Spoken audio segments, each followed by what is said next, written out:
So, to my knowledge, the University of California manages both the Lawrence Berkeley National Lab and Los Alamos National Lab, both of which are sites where weapons of mass destruction are created, such as the bombs dropped on Hiroshima and Nagasaki.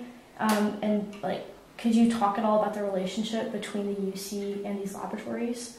Well, UC recently changed its relationship to these laboratories. It used to be that these were research and development laboratories, and that UC's involvement was at least said to preclude making, manufacturing weapons in usable quantities.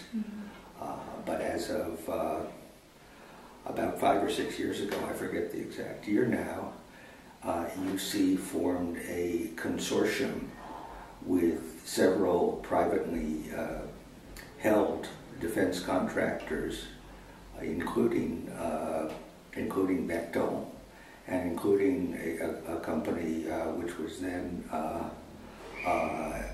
heavily owned. He was the largest shareholder by Richard Blum, who was at the time vice chair of the Regents and is still on the Regents, and is the husband of Dianne Feinstein, who was at that time the ranking member and later the majority leader of the Senate Armed Services Committee, to transform the Los Alamos facility into a manufacturing facility.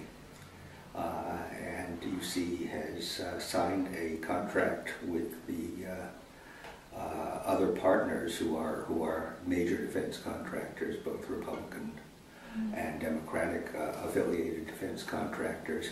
And it has not disclosed the terms of that contract, and it's not clear to me that any meaningful oversight is being exercised under that contract. Okay. So, to my knowledge, the UC directs federal funding towards the labs. Is that true? Isn't all the federal funding that the labs get, it's kind of through the UC? No, now it's through this limited partnership. Okay, so it's through UC and this private corporation. Okay. And UC claims that because the partners in the private corporation are not public companies, that they would object to UC's disclosing the contract. Okay. Although UC entered the contract as a public entity that should be required to disclose its relationships with private companies. It doesn't seem to me that associating with them relieves UC of its responsibility to say what it's doing as a public entity. Indeed, the whole point of UC's involvement with the labs has always been that it's important for UC to be involved because it has the values of a public entity, and now it will not disclose what it's doing in any way. Okay. So, do you believe that there's any academic merit behind having the labs? Because the UC kind of claims on their website that the reason that we have any relationship with this lab is for kind of the betterment of knowledge. You know what I mean? It's a research institution, but yeah. Well, look, I mean, the question is whether the labs would be run by another entity, such as a private corporation. The government could outsource the management of the labs to a private corporation, and it does for some of the labs. So then the question is, if the government is going to do that anyway, does it benefit UC to provide employment and opportunity for people? And we don't really know. We don't really know. There are certainly UC faculty, postdocs, graduate students who are employed doing classified research in these labs. And it is the case that these labs do research. The argument for UC's involvement is that if scholars are involved, beginning with Robert Oppenheimer, they might dissent. And the fact that atomic scientists who have university affiliations and regard their affiliations as their primary role in life may be what saved humanity from any further use of nuclear weapons by raising the alarm. UC could potentially point to this as an argument in favor of its involvement if it encouraged dissent. But you see, it doesn't. And there hasn't been any dissent since. When I was on the budget committee and we were considering whether UC should be involved in the lab, the leadership of the academic senate, the leadership of the faculty, tried to take it out of the hands of senate committees who would have imposed serious restrictions on the conditions under which UC might do this. For example, that there be no corporate partners and that UC be the sole partner in the lab.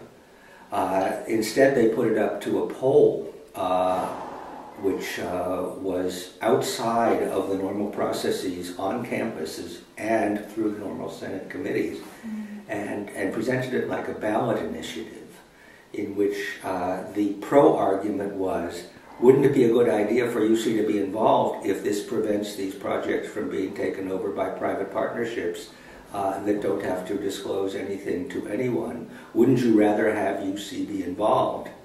And it won by a majority that I don't recall was overwhelming, where the opposing position was an implausible position.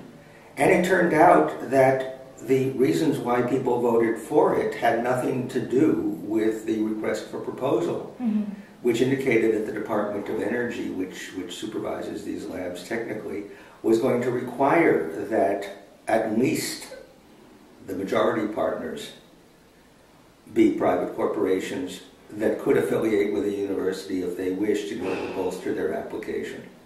So the faculty not only were not allowed to or even invited to suggest that our approval is conditional, the pro position on the approval was drafted in a way that the proponents knew to be unrepresentative of what UC was actually going to be doing.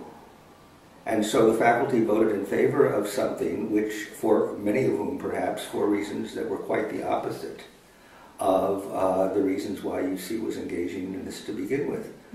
The real story, we were told, was that the opposing application was a partnership with the University of Texas, and that it was very important to the university not to lose out to the University of Texas, and that we should in particular be wary of the idea that George W. Bush had too much influence on the University of Texas, and Dianne Feinstein was going to get it for us. And no mention was made whatsoever of the fact that her husband was a principal beneficiary of it, and that his company got the contract for producing nuclear weapons at Los Alamos, which was the new function that had not previously been allowed. You see, the UC was previously involved on the understanding that it was not a defense contractor in the sense of producing nuclear weapons, and the Bush administration wanted at that time to have the labs engaged in replacing our own nuclear arsenal with a new nuclear arsenal. So part of the contract was production, and the construction of the new production plants went to Richard Blum's firm, and UC was doing this because Dianne Feinstein said otherwise, or at least her office led UC to believe, that otherwise it would go to the University of Texas, and California companies would just lose out. So Richard Blum didn't lose out, and he didn't recuse himself as vice chair of the Regents. When he became chair of the Regents, he sold the company at a multiple of what he had bought it for before the Iraq War, which Senator Feinstein also approved. Interesting.